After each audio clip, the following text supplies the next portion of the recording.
So good morning everyone. Class को start करते हैं हम लोग। लास्ट क्लास में हमने क्या पढ़ा था पहले उसको देख लेते हैं। लास्ट क्लास में हमने बहुत मोटा मोटी क्या बात किया था। लास्ट क्लास में हमने बात किया था कि मान लीजिए एक कंडक्टर है, सीधे कट करके आपको मैं दे देता हूं कंडक्टर को। आपने उस कंडक्टर के अंदर के सिचुएशंस को देखा, नोट्स में भी सब कुछ क्लियर कर दिया है मैंने। आपने क्या देखा कि उसके अंदर में तीन तरह के चार्ज पार्टिकल्स हैं। फिक्स्ड है, कुछ बाउंड चार्जेस, उसके उसके चारों तरफ घूमते हैं वैलेंस इलेक्ट्रॉन्स, और उसके और कुछ इलेक्ट्रॉन्स जो होते हैं वो फ्री होते हैं, that is called free electrons. Clear है? तो मेनली तीन तरह के चार्ज पार्टिकल्स कुल मिला के हमारे पास होते हैं। हमने देखा कि पहले दो तरह के चार्ज पार्टिकल्स हमारे करंट में कोई कंट्रीब्यूट नहीं करते हैं, बट हमारे पास जो फ्री इलेक्ट्रॉन्स होता है वो हमारे करंट में कंट्रीब्यूट करता है। ठीक है, अब फ्री इलेक्ट्रॉन्स की स्थिति क्या है, सिचुएशन क्या है, समझो। तो फ्री इलेक्ट्रॉन क्या है, वो एनर्जी को गेन कर करके एक्साइट होकर के एक सेकेंड, एक्साइट होकर के वो फ्री हो गया है, वो एनर्जी गेन करके अपने वैलेंस सेल से बाहर आ गया है। ठीक है, तो उसके पास थर्मल एनर्जी होती है, और इस थर्मल एनर्जी की वजह से इलेक्ट्रॉन जो होता है वो रैंडम मोशन में मूव करता है, लाइक गैसियस पार्टिकल्स। अब गैसियस पार्टिकल्स की तरह मूव कर रहा है तो रैंडम है पूरा मोशन। अब रैंडम है लेकिन उसको दिक्कत है, बीच बीच में उसको बाउंड चार्जेस से कोलाइड करना पड़ता है, और बाउंड चार्जेस याद रखिएगा हेवी होता है, क्योंकि प्रोटॉन्स क्या होते हैं, इलेक्ट्रॉन से आपने पढ़ा होगा 2000 टाइम्स हेवी होता है। पढ़ा होगा ना, एक का मास 9.1 इंटू 10⁻31 kg, दूसरे का मास 1.67 इंटू 10⁻27 kg, तो 2000 टाइम्स ज्यादा होता है। तो हम जानते हैं कि वो हेवी है, तो वो क्या करते हैं, कोलाइड करते हैं और डिफरेंट डायरेक्शंस में रैंडम मोशन शो करते हैं। यही होता है फ्री इलेक्ट्रॉन्स। हमने उसके बाद चेक किया कि इनकी एवरेज वेलोसिटी क्या है, क्योंकि उसी से पता चलता कि इनका एवरेज मोशन किधर है। तो हमने किसी भी वक्त पे एवरेज वेलोसिटी जब निकाला तो हमने देखा कि जो नेट एवरेज वेलोसिटी आ रही है वो 0 आ रही है, मतलब कि कोई नेट मोशन नहीं है किसी तरफ, कोई नेट फ्लो ऑफ इलेक्ट्रॉन नहीं है। इसीलिए हमने माना कि अच्छा, तो करंट होगा वो क्या होगा, 0 होगा, जब कोई भी बैटरी हमने नहीं लगाया। लेकिन जब उसके अक्रॉस हम बैटरी लगा देते हैं तो क्या होता है, तो बैटरी के लगाने की वजह से एक एवरेज वेलोसिटी आ जाता है, जो पहले 0 था एवरेज वेलोसिटी, अब वो एवरेज वेलोसिटी क्या आ गया है, ड्रिफ्ट वेलोसिटी में डेरिवेशन में नहीं जा रहा हूं, वो ड्रिफ्ट वेलोसिटी आ गया है, इसको minus e by m into tau. इसी वेलोसिटी को कहते हैं ड्रिफ्ट वेलोसिटी। डेफिनेशन याद रखना, it is the average velocity gained when electric field applied across the conductor या when battery is connected across the conductor। और यही ड्रिफ्ट वेलोसिटी जो होता है वो करंट के फ्लो में, क्योंकि पहले आपका एवरेज वेलोसिटी 0 था, कोई करंट नहीं था, पर अब एवरेज वेलोसिटी 0 कहां है, अब तो एवरेज वेलोसिटी है। ठीक है, हमने ऑर्डर्स बताए, ऑर्डर बड़ा इंपॉर्टेंट है कि जो थर्मल मोशन होता है उसकी वजह से वेलोसिटी का जो ऑर्डर होता है वो एक्चुअली बहुत ही हाई होता है, एक्चुअली बहुत ही हाई होता है, और वो कितना होता है 10⁵ के रेंज में। लेकिन ड्रिफ्ट वेलोसिटी का ऑर्डर बहुत ही कम होता है, वो 10⁻⁴। तो किसी के मन में सवाल आना चाहिए कि इतना वेलोसिटी अगर ऐड भी कर देंगे तो क्या फर्क पड़ेगा, इतनी वेलोसिटी को अगर हम ऐड भी कर देंगे तो ऐसा वेलोसिटी में क्या फर्क पड़ेगा, और क्या इस वेलोसिटी से करंट फ्लो करता है। तो सिंपल बात समझो, ये जो छोटी सी जो इंक्रीज इन वेलोसिटी है वो पल्स की तरह होती है। आप यहां से पल्स हिट करते हो, ये pulse with speed of light एक एंड से दूसरे एंड पे जाता है। क्लियर है? एक एंड से दूसरे एंड पे जाता है, और इसी की वजह से हम कहते हैं कि electricity is produced by the speed of light. तो फिर से समझा रहा हूं इस बात को, ये बात बहुत ही इंपॉर्टेंट है। कई लोग का क्वेश्चन होता है कि if drift velocity is so less, इतना कम है drift velocity as compare to thermal velocity, तो how does it contribute in the current flow. तो ये कंट्रीब्यूट कैसे करता है, तो सिंपल समझो कि ये जो ड्रिफ्ट वेलोसिटी होता है ये एक छोटे पल्स की तरह होता है, and this pulse is transferred from one end to another end. ठीक है, with the speed of light. मैं एग्जांपल देता हूं, एक देखते हैं। मैं आपको इलेक्ट्रॉन्स, एक इलेक्ट्रॉन का फ्लो दिखाता हूं, पहले क्या था। ठीक है,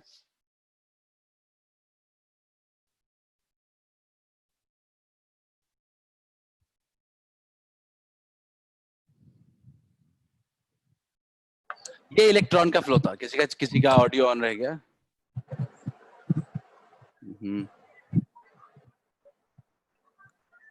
तो ठीक है, चलिए, तो मान लेते हैं कि एक इलेक्ट्रॉन कुछ पहले ऐसे फ्लो में पास करता, हमने क्या किया, एक्सटर्नल इलेक्ट्रिक फील्ड अप्लाई कर दिया। अगर हमने जैसे एक्सटर्नल इलेक्ट्रिक फील्ड अप्लाई किया तो क्या फर्क पड़ा इलेक्ट्रॉन में? क्या इलेक्ट्रॉन कुछ अलग ही मोशन करने लगा? नहीं, कुछ नहीं हुआ इलेक्ट्रॉन में। इलेक्ट्रॉन हल्का सा अपने पाथ से ड्रिफ्ट कर गया। कैसे?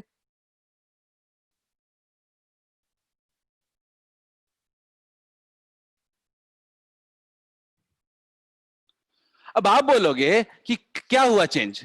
तो चेंज में कुछ नहीं हुआ। चेंज में क्या हुआ कि जो पहले इलेक्ट्रॉन का बात ऐसे था, अब वो क्या हो गया, थोड़ा सा ड्रिफ्ट कर गया, और इसीलिए इस एवरेज वेलोसिटी को नाम देते हैं ड्रिफ्ट वेलोसिटी। क्लियर है क्या? तो पाथ में हल्का सा ड्रिफ्ट हो गया। ड्रिफ्ट का मतलब ऑपोजिट साइड ऑफ इलेक्ट्रॉन है, तो फोर्स कैसे लग रहा होगा? E इंटू ई कैसे लग रहा होगा? इधर ही लग रहा होगा। तो इलेक्ट्रॉन ड्रिफ्ट भी किधर होगा? इधर ही होगा। बोलिए क्लियर है क्या? और इलेक्ट्रॉन का फ्लो ड्रिफ्ट इधर हुआ है, तो करंट का फ्लो किधर होगा?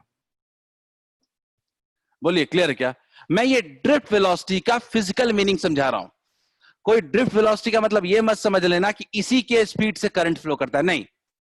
ये ड्रिफ्ट वेलोसिटी एक छोटा सा एक पल्स होता है जो एक सेकंड के अंदर या बहुत मिनिमम सेकंड के अंदर एक एंड से दूसरे एंड में ट्रांसफर हो जाता है। खैर, ड्रिफ्ट वेलोसिटी अब हम समझ चुके हैं। हम अभी तक क्या हमने पढ़ा समझ लो, अगर तो हमने सिर्फ पढ़ा कि ड्रिफ्ट वेलोसिटी करता क्या है। ड्रिफ्ट वेलोसिटी की वजह से करंट का फ्लो स्टेब्लिश हो जाता है। लेकिन आपके मन में सवाल अभी भी आता होगा, कैसे और कितना? आखिर ड्रिफ्ट वेलोसिटी की वजह से कितना करंट का फ्लो होता है, कैसे करंट पे डिपेंड करता है? इसको पढ़ने के लिए हम लोग पढ़ते हैं relationship between current and drift velocity, और ये बहुत ही इंपॉर्टेंट टॉपिक है, relationship between current and drift velocity. जितने लोग यहाँ पे सोच रहे हैं कि ये सिर्फ बोर्ड्स के लिए इंपॉर्टेंट है, वो सबसे बड़ी बेवकूफी कर रहे हैं कि इसका यूज सबसे ज्यादा जेई में ही आजकल हो रहा है, जेई और नीट में।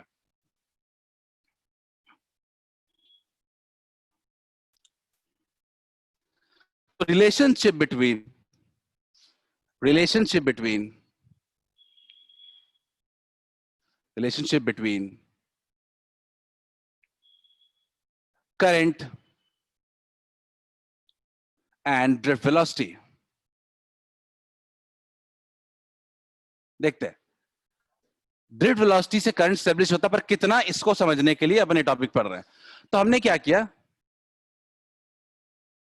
एक कंडक्टर ले लिया,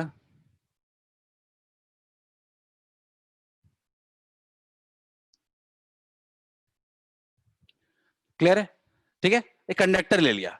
तो हम ड्रिफ्ट वेलोसिटी की वजह से समझते हैं, तो लिखते हैं, लिखते अज्यूम कर लेते हैं, let us consider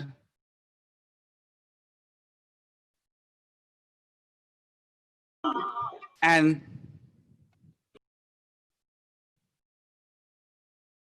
element of length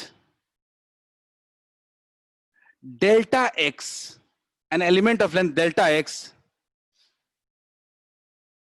drifting by applying external field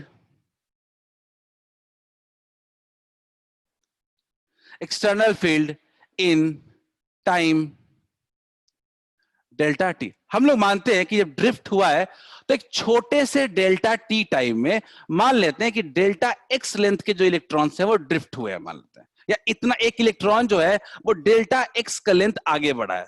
ठीक है, तो अगर क्या मैं ऐसा कह सकता हूं, क्या अज्यूम कर लेते हैं, इसका लेंथ लेते हैं डेल्टा एक्स। ठीक है, और डेल्टा एक्स इक्वल्स टू क्या होगा, drift velocity into delta t. Clear है क्या सबको? Delta x equals to drift velocity into t. हमने एक एलिमेंट कट कर लिया, अब इस एलिमेंट के अंदर देखते हैं। ठीक है, तो एक नया टर्म आता है स्मॉल एन। ये स्मॉल एन क्या होता है? ये जितने भी मटेरियल्स होते हैं उन सब की एक प्रॉपर्टी होती है, number of free electrons per unit volume. अच्छा, ये क्यों? जिसका ज्यादा होगा एन वो अच्छा कंडक्टर है, और जिसका एन कम होगा वो बुरा कंडक्टर है। तो स्मॉल एन कहते हैं number of free electrons per unit volume, पर यूनिट वॉल्यूम। ठीक है, number of free electrons per unit volume. Clear है? एन लेते हैं। अब सिंपल सी बात है, कोई आपसे पूछता है करंट क्या होगा, तो करंट का डेफिनेशन आप क्या लिखोगे? सीधा सीधा करंट क्या होगा, total charge phloem per unit total time taken. बड़ी सिंपल सी बात है। करंट क्या होता है? टोटल चार्ज अपन टोटल टाइम। अब टोटल चार्ज कितना फ्लो किया है, तो मैं अगर इस क्रॉस सेक्शन से बात करूं तो टोटल जितना चार्ज इस रीजन में होगा इतना फ्लो किया है डेल्टा टी टाइम में। डेल्टा टी टाइम में अगर मैं बोलूं कितना चार्ज ड्रिफ्ट किया है, तो जितना ये एलिमेंट में चार्ज है उतना ड्रिफ्ट किया है। तो इस एलिमेंट में कितना चार्ज है ये निकालते हैं। तो क्या आप लिख सकते हो क्या, delta Q equals to N, यानी number of free electrons per unit volume. ये मान लेते एरिया है, एन इंटू, गौर से देखिए सब लोग, क्या वॉल्यूम क्लियर है क्या? N number of free electrons per unit volume और ए इंटू डेल्टा एक्स क्या है? वॉल्यूम। तो number of free electrons per unit volume into volume क्या होगा? Total number of free electrons जो इतने रीजन में है, जो इतने रीजन में total number of free electrons है उतना, इंटू क्या लिख सकते हो? ई। बोलो सब लोग लिख सकते हैं क्या ऐसा? मैं क्या लिख सकता हूं क्या, डेल्टा क्यू जो जो फ्लो कर रहा है इस डेल्टा टी टाइम इंटरवल में वो क्या होगा? N into A into delta x into E. Clear है? तो अगर अगर मैं अभी सीधा सीधा अगर ये फॉर्मूला लगा दूं अभी, तो क्या लिख सकता हूं? आई इक्वल्स टू क्या होगा? Delta q upon delta t. Delta q कितना आया? डेल्टा क्यू अपने पास है n A delta x e upon delta t. सबको पता है delta x upon delta t क्या है? इस इक्वेशन से देखो, क्या ड्रिफ्ट वेलोसिटी है क्या? तो क्या लिख सकते हैं? आई इक्वल्स टू एन ई ए, और ये delta x by delta t क्या हो जाएगा? क्या सबको क्लियर है क्या? क्या सब लोग एक बात को रियलाइज कर पा रहे हो क्या कि जो आई है वो वीडी के डायरेक्टली प्रोपोर्शनल है? यानी जितना ज्यादा वोल्टेज लगाएंगे उतना ही ज्यादा ड्रिफ्ट वेलोसिटी होगा, और उतना ही ज्यादा ड्रिफ्ट वेलोसिटी होगा तो उतना ही ज्यादा करंट होगा। यानी सब एक दूसरे के डायरेक्टली प्रोपोर्शनल है। क्लियर है क्या? मैं सिंपल सी बात कह रहा हूं। आवाज क्लियर नहीं आ रही है क्या? क्या आवाज की लैगिंग है? अच्छा क्लियर है, ठीक है, ओके क्लियर है। तो क्या ये डेरिवेशन सबको समझ में आया क्या? एक मैं चाहता हूं आप लोग डेरिवेशन साथ साथ लिखो, बिकॉज काफी बच्चे अपना टाइम वेस्ट कर दे रहे हैं दोबारा इसको करने में। ठीक है, सब साथ साथ लिखते चलो। ठीक है, कोई भी दिक्कत हो आप बता दो, मैं नोट्स दे दूंगा जो नहीं, लेकिन आदत मत बनाओ ये नोट्स लेने वाली, बिकॉज आपका दोबारा टाइम वेस्ट हो रहा है। हम 5 मिनट स्लो हो जाएंगे क्लास में। बिल्कुल प्रत्युष लिखेंगे, अभी कहां तुम आगे भाग रहे हो? तुम फोकस वो उस पर करो जो अभी पढ़ा रहे हैं। हमने इस इक्वेशन से हमने एस्टेब्लिश कर दिया कि आखिर ड्रिफ्ट वेलोसिटी जितना ज्यादा होगा उतना ही ज्यादा करंट होगा। माना कि हमने डेल्टा टी टाइम में ड्रिफ्टिंग जो हो रही है इलेक्ट्रॉन्स की वो डेल्टा एक्स लेंथ की हो रही है, delta x equals to v into delta T. हमने मान लिया कि एन उतना ही बड़ा एक एलिमेंट कट कर लिया, मान लिया कि एन जो है वो number of free electrons per unit, बहुत आने वाला टर्म है ये, अभी क्वेश्चन बहुत आएगा ये। ठीक है, एन आ गया। फिर हमने इतना निकालने के बाद हमने करंट निकालने की कोशिश की। करंट मतलब rate of flow of charge, flow की रेट, कितना चार्ज फ्लो किया उस टाइम इंटरवल में। तो हमने देखा एन इंटू वॉल्यूम इंटू ई। ठीक है, डन, काफी लोगों ने लिख लिया है। ठीक है, I equals to delta Q upon delta T हमने डिवाइड कर दिया, I equals to N E V D हो गया। क्लियर है? डेरिवेशन भी इंपॉर्टेंट है और इसका रिजल्ट भी बहुत इंपॉर्टेंट है। क्लियर है? चलो, आज इस डेरिवेशन का यूज करके अपन पूरा डेरिवेशन खत्म कर सकते हैं। ठीक है, बट स्टिल चलो, I equals to N E V D हो गया। अब इसको थोड़ा और डिटेल में बात करते हैं।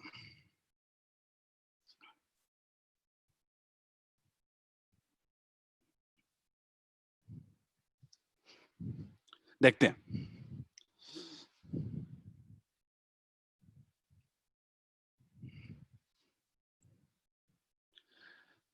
ठीक है,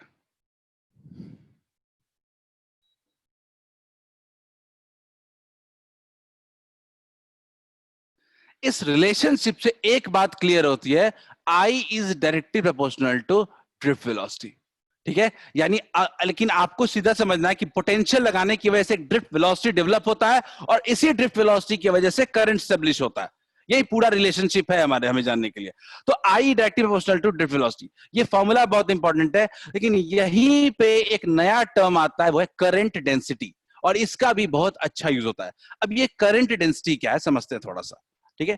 एक छोटा सा टर्म आता है यहाँ पे, उसको डिफाइन करना जरूरी है, करंट डेंसिटी, ठीक है। इसको रिप्रेजेंट करते हैं हम लोग जे से, करंट डेंसिटी। इसका डेफिनेशन लिख लेते हैं,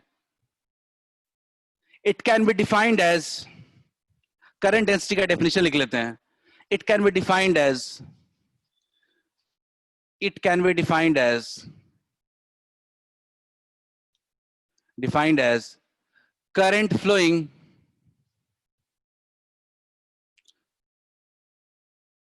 per unit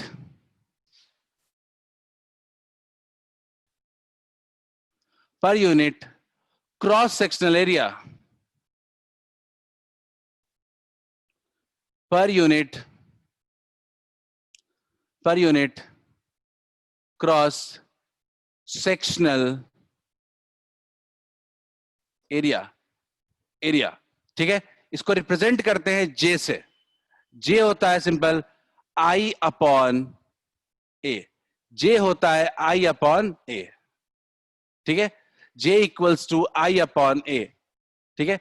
पहला, it is a vector quantity, it is a vector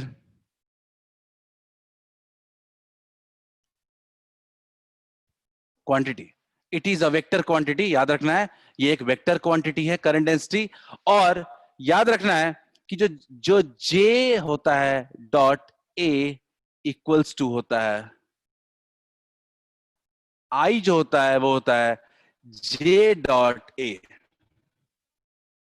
याद रखना है जे एक वेक्टर क्वांटिटी है और आई जो होता है इक्वल्स टू होता है जे डॉट ए। ये बहुत ज्यादा यूज आ जाएगा, इसका मत सोचना ये बहुत ज्यादा I equals to J dot A use होने वाला है, बट ये याद रखना है कि अगर वेक्टर क्वांटिटी है तो कैसे, तो करंट तो स्केलर है, ये वेक्टर है और ये भी क्या है वेक्टर है, तो I equals to J dot A, या लिखते हैं J into A into cos theta. मैं इसका थोड़ा सा ड्रॉइंग करके भी दिखा देता हूं इसको, I equals to J dot A. अब इसका यूज आएगा मेनली, देखते हैं। किसी की आवाज अनम्यूट रह गई है, ठीक है। ये आपका एरिया वेक्टर है और मान लेते हैं ये आपका जे वेक्टर है, ठीक है। तो आई क्या लिखेंगे हम लोग, जे डॉट ए इक्वल्स लिखते हैं जे ए कॉस थीटा। अगेन इसकी कोई खास यूज नहीं आने वाली है बहुत ज्यादा, लेकिन याद रखते हैं करंट डेंसिटी होता है वेक्टर क्वांटिटी होता है, इसको रिप्रेजेंट, इसको मैथमेटिकली बोलोगे तो आई अपॉन ए होता है, सीधा सा करंट पर यूनिट एरिया। अब ये टॉपिक पढ़े क्यों, इस पे बात करना है हम लोगों को, आखिर ये टॉपिक बीच में लाने की जरूरत क्या थी। ये तो पहले भी पढ़ सकते थे, हाँ पढ़ सकते थे, बट मैं मिस कर गया था मान लो, ठीक है। तो अब करंट डेंसिटी की बात करते हैं। तो अब ये फॉर्मूला देखो, क्या आई बाई ए लिख सकते हो क्या,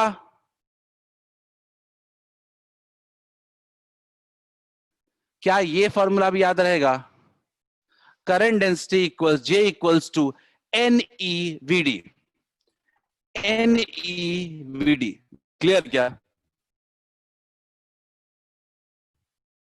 ठीक है। टॉपिक पढ़ लेने के बाद हमारे लिए हमारी रिस्पॉन्सिबिलिटी है कि हम कुछ क्वेश्चन कर लें इस टॉपिक पे, ठीक है।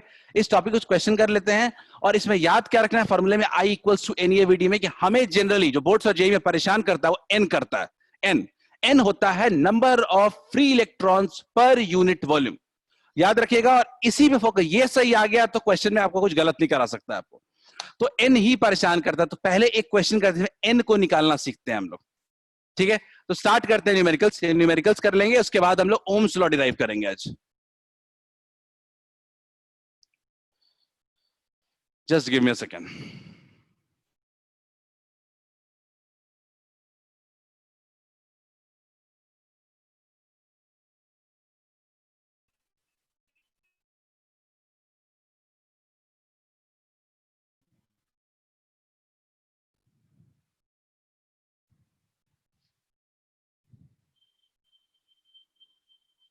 ये क्वेश्चन बहुत जरूरी क्वेश्चन है आपके लिए, ये देखना कि एन कैसे निकालते हैं। क्वेश्चन को पढ़ते हैं। इसमें फिजिक्स का कोई लेना देना नहीं है, इसमें ये प्रॉपर मैथ्स है और केमिस्ट्री है।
फाइंड द फ्री इलेक्ट्रॉन पर unit volume in A metallic wire of density.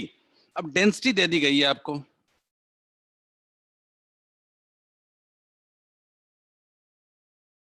Atomic mass दिया गया है,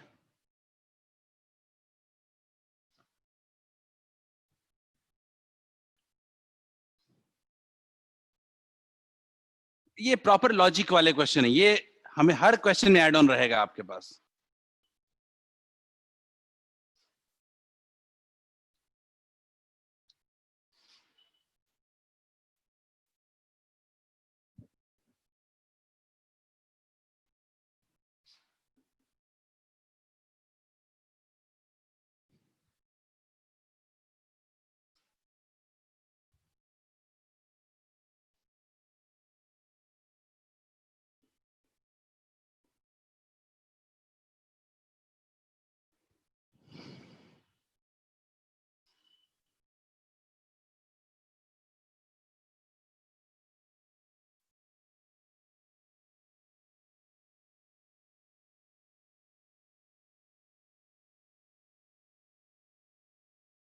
पहला हिंट,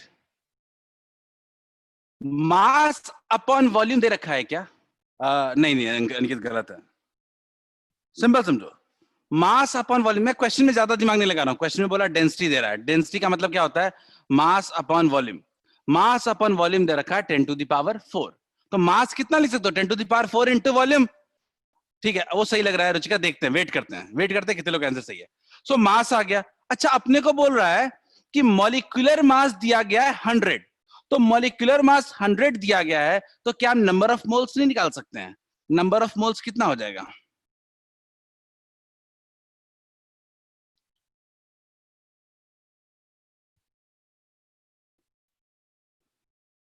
(10⁴) इंटू वॉल्यूम, ये टोटल मास है, अपॉन अपॉन लिख सकते हैं क्या? मॉलिक्यूलर मास कितना है? 100, तो कितना हो गया? सब लोग क्लियर है क्या? मैंने बोला कि अपने को पहले मास डेंसिटी दिया गया है, तो अपने मास निकाल लिया कि चलो इतने वॉल्यूम में मास, वॉल्यूम तो अपने को कैंसिल हो ही जाना है लास्ट में, तो वॉल्यूम हटाते नहीं है, तो मास आ गया 10⁴ इंटू वी। अब मैंने बोला number of moles of atom कितना होगा, तो total mass upon molecular mass 10⁻²। अब नंबर ऑफ मोल्स आ गया, तो क्या नंबर ऑफ एटम्स नहीं निकाल सकते हैं क्या? एवोगैड्रो नंबर से मल्टीप्लाई कर देंगे, तो क्या लिख सकते हैं क्या? नंबर ऑफ एटम्स, ध्यान से, नंबर ऑफ एटम्स क्या लिख सकते हो? नंबर ऑफ मोल जितने भी आए हैं इनटू एवोगैड्रो नंबर, तो कितना हो जाएगा? 6.02 इंटू 10⁻23 इंटू 10⁻2 इंटू वी। अच्छा, क्वेश्चन में क्या बोल रहा है? एक एटम पे एक फ्री इलेक्ट्रॉन दे रहा है, तो जितना एटम होगा उतना ही फ्री इलेक्ट्रॉन होगा, क्वेश्चन के लॉजिक से जा रहे हैं, तो क्या मैं नंबर ऑफ फ्री इलेक्ट्रॉन्स लिख सकता हूं क्या? ध्यान, ये इसलिए बता रहा हूं अलग से क्वेश्चन, क्योंकि अगले क्वेश्चन में आने वाला है, मैंने क्वेश्चन का एक पार्ट कट करके दिया है। सेम चीज, 23 को 25 लिख सकते हैं, वी। क्लियर है क्या? ये नंबर ऑफ फ्री इलेक्ट्रॉन्स आ गया। अपने को क्या चाहिए? Number of free electrons per unit volume, यानी एन। अपने को चाहिए n। n है क्या? Number of free electrons per unit volume. Divide कर देते हैं, कितना आ जाएगा? कोई दिक्कत है क्या? 28 आ रहा है। 28 आ रहा है। कैसे 28 आ रहा है? चैट में जल्दी से, किसी को डाउट है क्या अभी जो बताया? 28, मैंने कैलकुलेशन मिस्टेक नहीं किया क्या?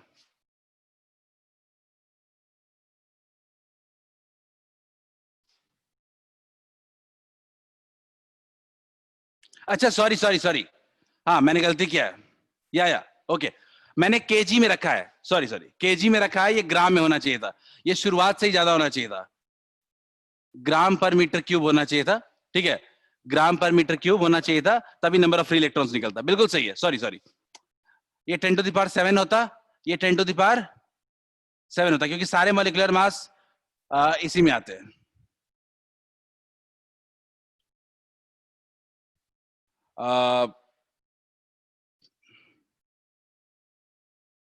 एग्जैक्टली। क्या आप सबको क्लियर है क्या? से यस इन चैट, चैट में अगर समझ में आ गया हो तो यस करो। ठीक है, ग्राम क्यों लेना था? बिकॉज मॉलिक्यूलर मास जो होता है वो ग्राम में ही लेंगे, केजी में कभी नहीं लेंगे। क्या सबको समझ में आ गया क्या लॉजिक? पहले मास निकाला, मास से नंबर ऑफ मोल्स निकाला, नंबर ऑफ मोल्स से अपन ने नंबर ऑफ एटम्स निकाला, नंबर ऑफ एटम्स से नंबर ऑफ फ्री इलेक्ट्रॉन्स निकाला, और नंबर ऑफ फ्री इलेक्ट्रॉन्स आ गया तो पर यूनिट वॉल्यूम कर देना। क्यों ना एक और क्वेश्चन करते हैं, क्योंकि लॉजिक सभी स्टेब्लिश होगा जब एक और क्वेश्चन करेंगे। इसको देखते हैं, बहुत ही फेमस क्वेश्चन है ये, और ये ऐसा नहीं है कि सिर्फ यहां फेमस है, जेई नीट में भी यही आता है, कॉपर वाला ही आता है। चलिए,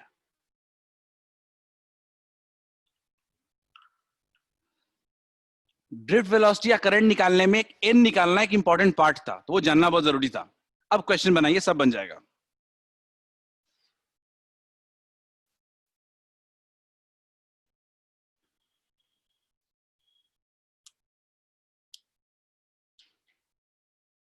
इसको करते हैं, मेरी सिंपल सी बात हो गई कि एन निकाले बिना कुछ नहीं होगा, तो पहले एन की तरफ फोकस कर लेते हैं, बाकी चीजें अपने आप आ जाएंगी।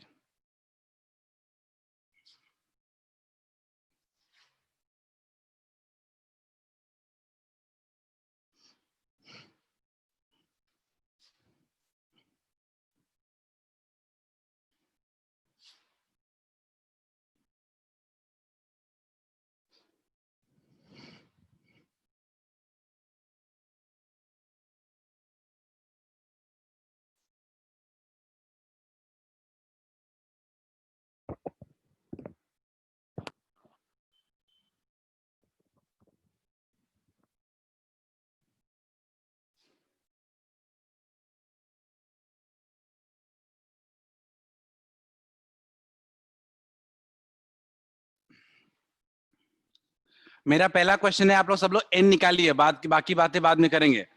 डेंसिटी दिया हुआ है, डेंसिटी से आप आराम से मास निकाल सकते हैं, मास से आप नंबर ऑफ मोल्स निकाल सकते हैं, नंबर ऑफ मोल्स से नंबर ऑफ एटम्स निकाल सकते हैं। ये तो एकदम प्रॉपर स्टेप है।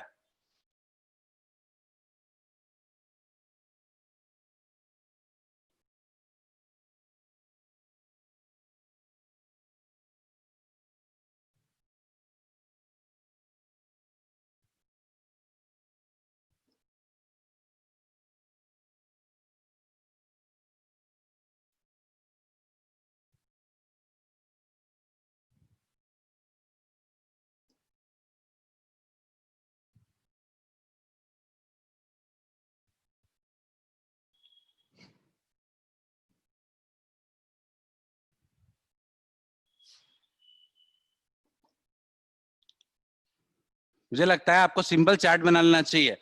पहले डेंसिटी, किसी का आंसर आया क्या? प्रत्युष ने आंसर लिखा है 1.048 इंटू 10⁻³ बट बहुत अग्री नहीं करते हैं। रुचिका का आंसर है 8.5 इंटू 10⁻28। आई डोंट थिंक काफी कोई सिमिलैरिटी है। Harsh is saying same 8.5 into something, ये 8.5 टाइप आ रहा है कुछ।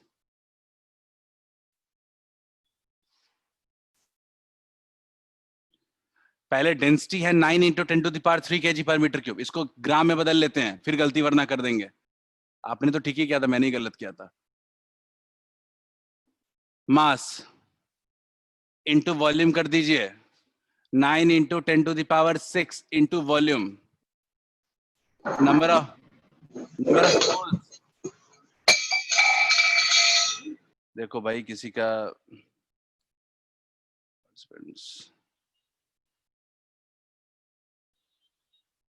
चलो, number of moles 9 into 10⁻⁶ into number of moles क्या हो जाएगा, into V divided by 6.02 into 10⁻23। Sorry, number of moles के लिए मॉलिक्यूलर मास से डिवाइड कर देंगे, 63.5। नंबर ऑफ एटम्स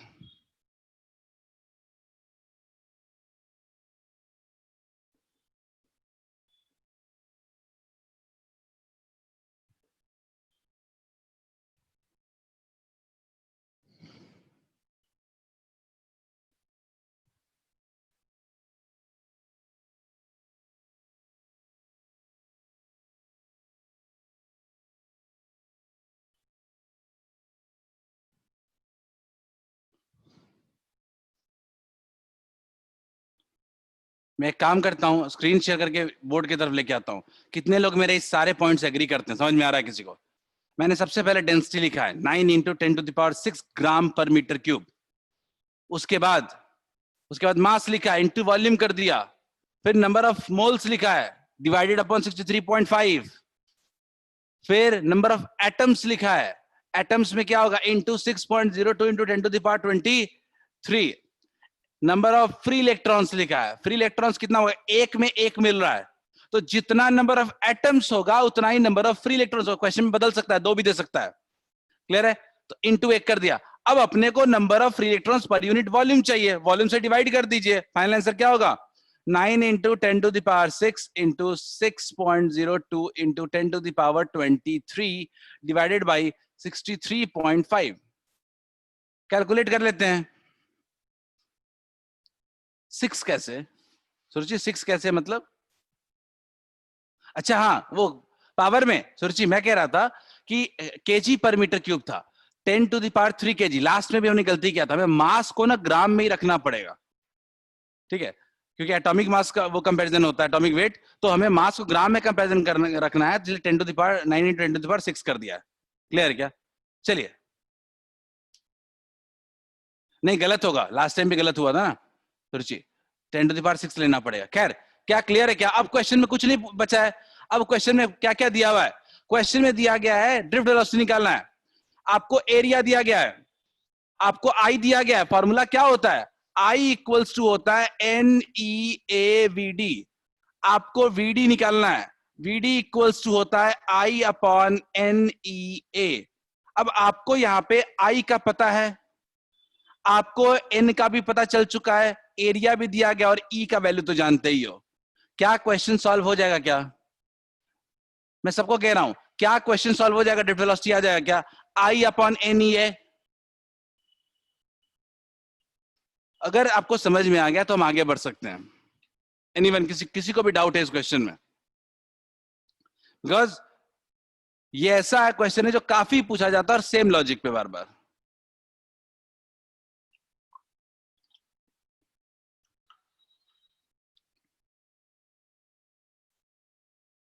क्लियर है सबको? चलो एक और क्वेश्चन देखते हैं, बिल्कुल सेम तरह का ये भी है, सेम ही है ये भी, ठीक है, सेम लॉजिक है। खैर चलिए आगे बढ़ते हैं, बिल्कुल सेम लॉजिक पे क्वेश्चन था, तो टाइम इस पे नहीं गवाते हैं। खैर, तो हमने जो ये पढ़ा इतनी चीजें, इसका ये क्यों 10th में क्यों नहीं पढ़े? हमारा पॉइंट है ना चाहिए ना कि ये तो 10th में भी हमको पढ़ना चाहिए। तो 10th में हम करंट के बारे में जो पहला लॉ पढ़ते हैं वो ओम्स लॉ पढ़ते हैं, और सबके मन में एक सवाल आता है कि ओम्स लॉ क्या है, क्या ये एक्सपेरिमेंटल ऑब्जर्वेशन है, क्या ये डिराइव्ड कॉन्सेप्ट है? तो एक्चुअल में आज आपको पता चलेगा कि ओम्स लॉ एक्सपेरिमेंटल कुछ भी नहीं है कि इतना वोल्टेज पे इतना करंट, इतना वोल्टेज पे इतना करंट। ओम्स लॉ एक डिराइव्ड कॉन्सेप्ट है और अभी हम लोग पूरे के पूरे ओम्स लॉ को एक बार में डिवाइड करेंगे, ठीक है, डिराइव करेंगे, sorry. So let's start derivation, ठीक है। तो लिखते हैं, हेडिंग लिखते हैं ओम्स लॉ, सब लोग हेडिंग लिखते हैं ओम्स लॉ, या लिख सकते हो डेरिवेशन ऑफ ओम्स लॉ, ठीक है, बहुत ही इंपॉर्टेंट पार्ट है। और अब एनसीईआरटी को देखोगे तो पहला 8 से 9 पेज यही कवर करता है, 7 to 8 पेज एटलीस्ट कम से कम, ठीक है। कंडक्टर्स, ओम्स लॉ क्या क्या होता है, ये सब बातें कवर करता है।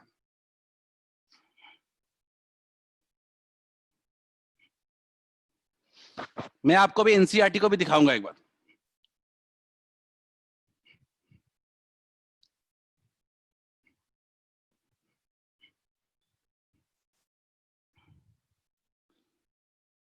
सो अभी तक हमने जो पढ़ा उसको देखते हैं। अभी तक हमने पढ़ा कि चलो I equals to N e A we d. सबके मन में एक सवाल आता है कि ड्रिफ्ट वेलोसिटी तो एक वेक्टर क्वांटिटी है, ठीक है, तो उसको कैसे अकोमोडेट करें। तो हम लोग ड्रिफ्ट वेलोसिटी का ना सिर्फ मैग्नीट्यूड ले लेते हैं, ड्रिफ्ट वेलोसिटी का सिर्फ मैग्नीट्यूड ले लेते हैं, ठीक है। तो हम देखते हैं ड्रिफ्ट वेलोसिटी के बारे में हमने क्या पढ़ा है अभी तक। ड्रिफ्ट वेलोसिटी का फॉर्मूला होता था -e/m इंटू टाउ, या अगर और बोले तो लिख सकते थे हम इसको -e/m।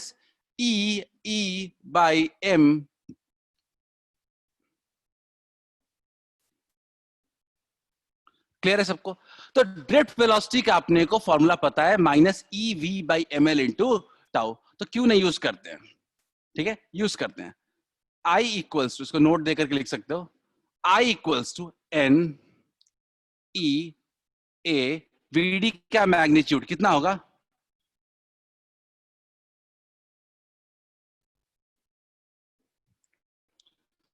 Simple, I equals to N e A we D में वी डी दो फॉर्मूले जो हमने डिराइव किए दोनों का, ठीक है, तो ड्रिफ्ट वेलोसिटी का फॉर्मूला पुट कर दिया, तो क्या बना?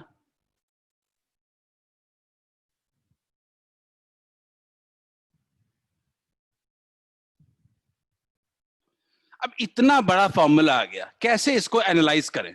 तो एक बात आप मुझे बताओ कि क्या आपको एक चीज नजर आ रहा है क्या, ये दो फैक्टर्स, क्या आपको ये दिख रहा है क्या कि अगर आप आई बढ़ाओगे तो वी बढ़ेगा, वी बढ़ाओगे तो आई बढ़ेगा, यानी वी जो है वो आई के डायरेक्टली प्रोपोर्शनल है। वी जो है अपना वो आई के साथ डायरेक्टली प्रोपोर्शनल दिख रहा है, कुछ हल्का फुल्का दिखना शुरू हुआ, पूरी तरह ऐसा नहीं मैं कह रहा हूं कि हो गया अभी तक। तो क्यों ना इस तरह का इक्वेशन बनाने की कोशिश करते हैं। तो इक्वेशन कोशिश किया तो v इक्वल्स टू लिखा, सबको इधर लेके आते हैं,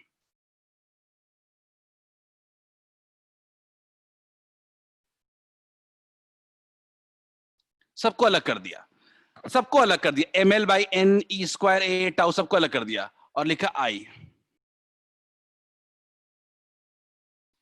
क्या कुछ ऐसा आया क्या? v equals to ml/n² tau. तो ओम्स लॉ कैसे कह सकते हैं, या कोई लॉ इसको कैसे बनाए, कैसे कह दें कि v directly proportional to i है?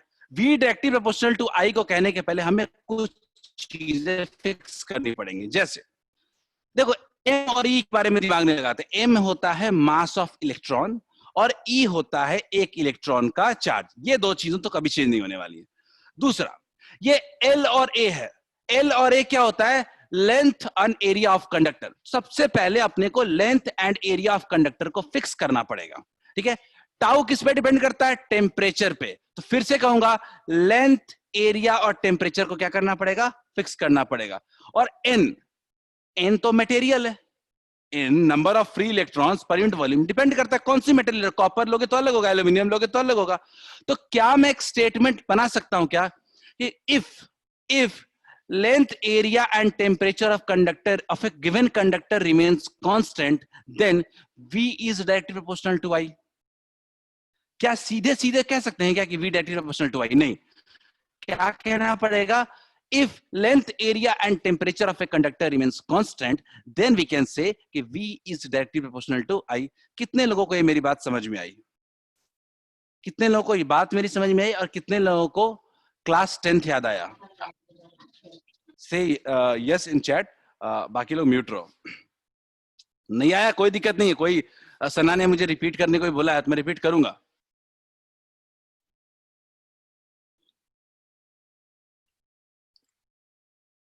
मैं सिर्फ आपको बोल रहा हूं कि जो क्लास 10th में आपने ओम्स लॉ पढ़ा था, क्या बिल्कुल ये वही चीज नहीं कह रहा है, लेकिन मैथमेटिकली, नॉट थ्योरेटिकली। उस समय आपको बोला गया था, याद कर। ठीक है प्रियांशु, मैं समझा रहा हूं, दोबारा समझाऊंगा, कोई दिक्कत नहीं है प्रियांशु। चलो समझाने का दूसरा तरीका, मेरे पास बोर्ड पे इक्वेशन एक आया है। मैं चाहता हूं कि सबसे पहले आप लोग इस बोर्ड पे बनाए गए इस इक्वेशन से एग्री करिए। आप बोर्ड पर जो ये इक्वेशन बनाया गया है इससे एग्री कर देंगे तो ही बात बढ़ेगी। एग्री क्या किया हो कि v इक्वल्स टू क्या आ गया है, m l by n e square A tau into Y.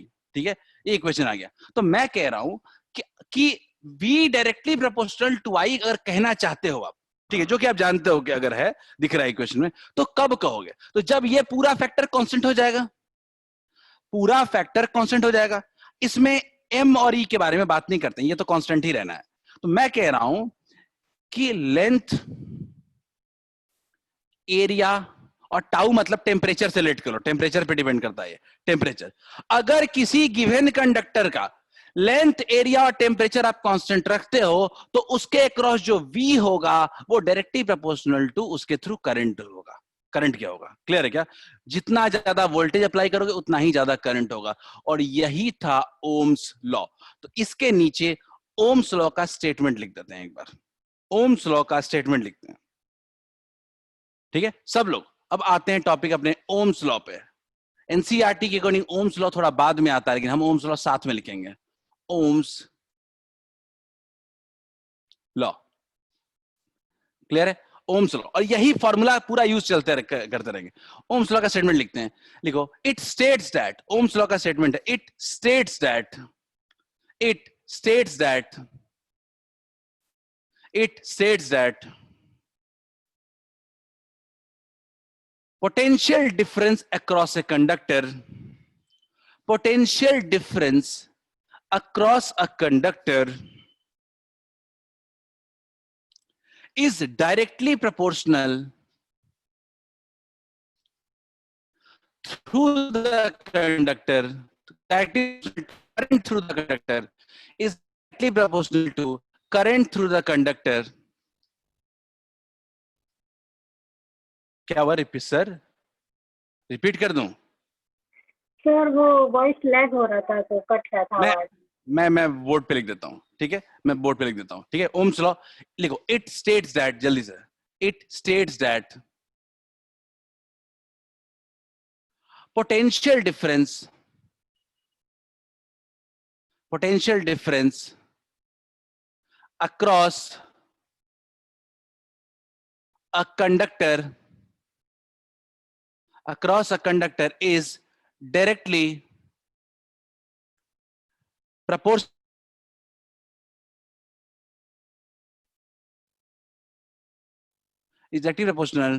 to current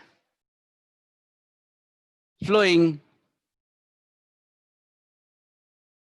through the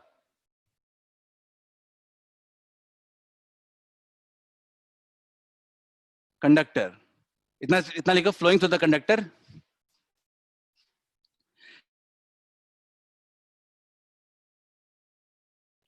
keeping length, area, cross sectional area,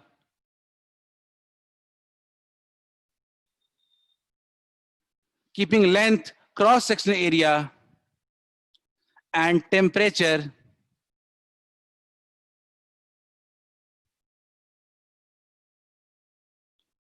of conductor constant.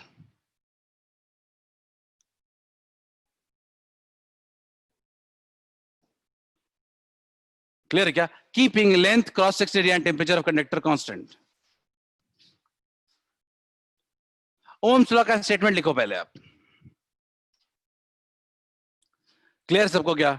ये ओम्स लॉ के स्टेटमेंट के हर एक पॉइंट में वजन है, जिसको हम लोग 10th में भी आपको डाटा जाता था, जब आप सीधे कहते थे कि v directly proportional to i, तो वहां पे जब ये कंडीशन दिए जाते थे आपको समझ में नहीं आता था क्यों दिया जा रहा है। तो उसका मैथमेटिकल मीनिंग यहां पे है कि क्यों लेंथ, एरिया और टेम्परेचर को हम कांस्टेंट करवाते हैं, ठीक है। तो क्यों ना अगले पॉइंट पे आते हैं, ओम्स लॉ का मैथमेटिकल फॉर्म, ठीक है, देखते हैं। अब थोड़ा मजा आएगा। सब 10th की चीजें मैं रिपीट करूंगा अभी नए लॉजिक से।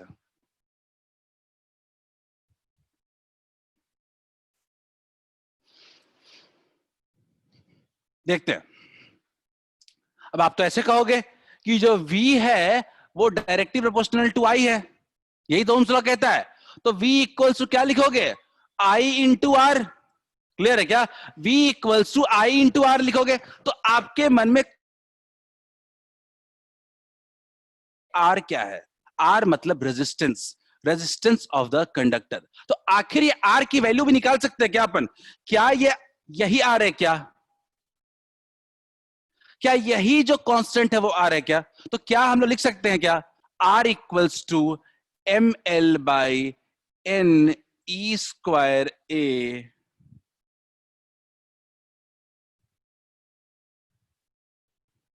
क्लियर है क्या सब लोग? क्या resistance of a conductor clear है क्या? क्या होगा, m l by n e square divided by n e square A into tau. सबको क्लियर है?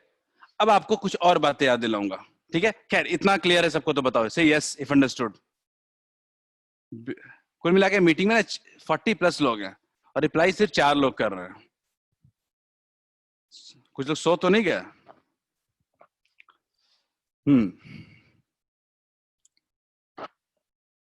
ओके चलो बढ़िया। सो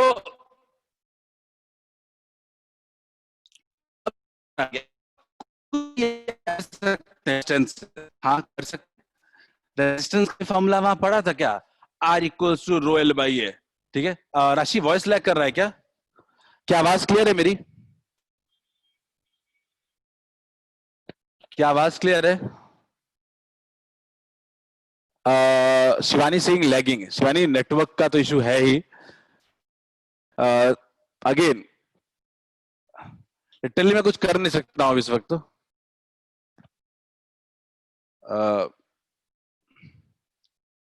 अनिकेत ही सेइंग क्लियर है। ठीक है, मैं कोशिश करता हूं, मैं बार बार चीजें रिपीट करूंगा। ठीक है, मैं बार बार चीजें रिपीट करूंगा। ज्यादा नहीं टॉपिक बचा, हार्डली 5 मिनट और पढ़ाऊंगा, टॉपिक खत्म हो जाएगा। ये ठीक है, थ्योरी यहीं पे खत्म हो जाता है करंट में, ऑलमोस्ट थ्योरेटिकल पोर्शन यहीं पे खत्म हो जाने हैं। ठीक है, तो देखते हैं अपने को ना v directly proportional to i, v equals to I R आ गया, तो अपने को ना रेजिस्टेंस का फॉर्मूला आ गया। मैं थोड़ा ना रेजिस्टेंस पे भी रिसर्च करना चाहता हूं। r equals to m l by n e square A tau. ठीक है, क्लियर है? तो सिंपल सी बात है कि अगर अगर मान लीजिए कोई कंडक्टर है, ठीक है, इसका रेजिस्टेंस है कुछ r, लेंथ है कुछ इसका l, एरिया है कुछ इसका a। ठीक है, तो अगर अगर मैं इस कंडक्टर का टेम्परेचर कांस्टेंट कर दूं,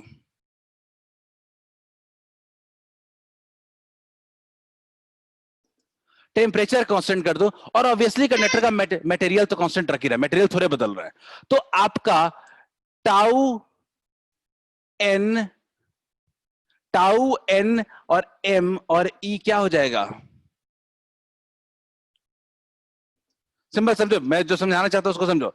मैंने टेम्परेचर को कांस्टेंट किया है, एम और ई अपने आप कांस्टेंट है, मटेरियल तो चेंज कर नहीं रहे हैं, तो इतनी चीजें अगर कांस्टेंट हो जाएगी तो क्या लिख सकते हैं क्या, R is directly proportional to l and R is inversely proportional to area. 10th में यही सोचते थे ना, ये कहां से आ गया ये चीज? 10th में ये दिमाग में आता होगा कि कैसे लिख दिया कि लेंथ के डायरेक्टली प्रोपोर्शनल है। तो इसका कोई मैथमेटिकल प्रूफ आपको नहीं बताया गया था, लेकिन क्या अब ये बात क्लियर है कि जो आर है वो एल के डायरेक्टली प्रोपोर्शनल है और आर जो है वो एरिया के इनवर्सली प्रोपोर्शनल है, कीपिंग टेम्परेचर कांस्टेंट। ये बात